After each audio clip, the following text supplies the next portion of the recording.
ശബരിമല വിഷയത്തിൽ വിശ്വാസികളെ വേട്ടയാടിയ അതേ കൈകൾ കൊണ്ട് ഇപ്പോൾ അയ്യപ്പനെ തൊഴാൻ നിൽക്കുന്ന CPM-ന്റെയും LDF സർക്കാരിന്റെയും കാപട്യം കേരളം തിരിച്ചറിയുന്നുണ്ട്. ഒരു വശത്ത് നവോത്ഥാനം എന്ന പേരിൽ ആചാര ലംഘനത്തിന് കൂട്ടുനിൽക്കുകയും മറുവശത്ത് ക്ഷേത്ര വരുമാനത്തിലും തിരുവാഭരണങ്ങളിലും കണ്ണുവെക്കുകയും ചെയ്യുന്ന പിണറായി സർക്കാരിന്റെ ഇരട്ടത്താപ്പ് ജനങ്ങൾ തിരിച്ചറിഞ്ഞു കഴിഞ്ഞു.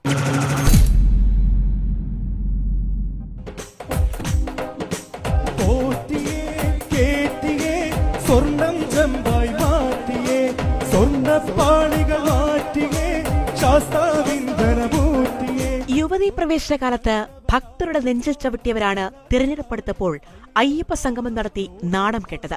ഗണപതി മിത്താണെന്ന് അവർ പ്രഖ്യാപിച്ചു. അതിനുശേഷം വിശ്വാസികളുടെ സംരക്ഷകനാണെന്ന് വരുത്തി തീർത്ത് വോട്ട് ബാങ്ക് ലക്ഷ്യമിടുന്നു.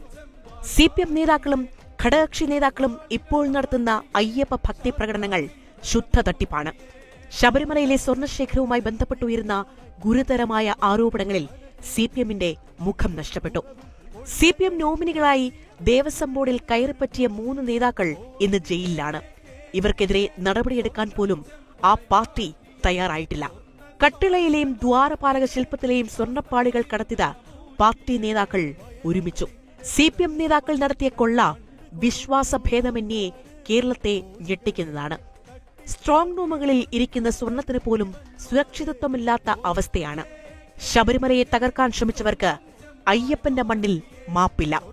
വിശ്വാസികളെയും ദൈവത്തെയും ഒരുപോലെ വഞ്ചിക്കുന്ന CPM-നെ തട്ടിപ്പ് ഭക്തി വരാനിരിക്കുന്ന തെരഞ്ഞെടുപ്പുകളിൽ ജനം വിചാരണ ചെയ്യുക തന്നെ ചെയ്യും.